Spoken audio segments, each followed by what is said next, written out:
It's News Literacy Week at MTN, and the theme is Spotlight on Local News. Well, local news is the backbone of how we stay informed about issues and events that impact us, but it's in peril. We talked to Hannah Covington, the Education Director for the News Literacy Project, about the issues facing the industry.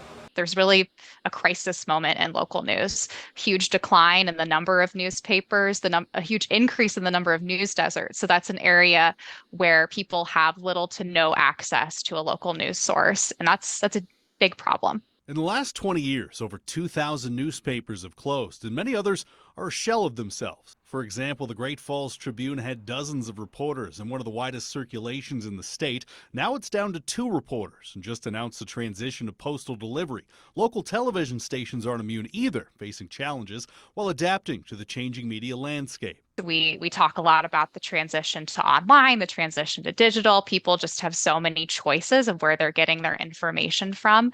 And traditional sources of revenue that newsrooms relied on for decades, those have just largely dried up. And people oftentimes might not be willing to pay for news or can't pay for news.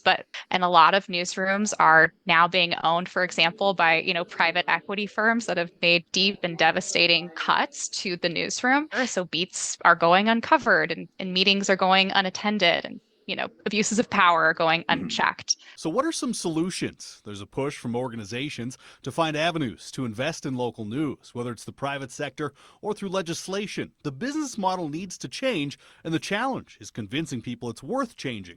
That was a topic of discussion at a news literacy event this week. We're trying to convince either philanthropists or government to do this investments and donation and sacrifice their money or taxpayer money in order to help local news.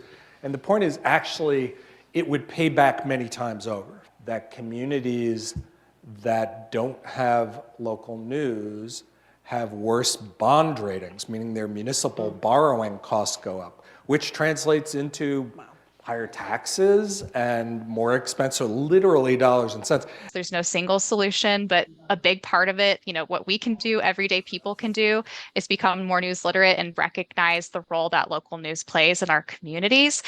To learn more about News Literacy Week, check out this story on our website. Tom Wiley, MTN News.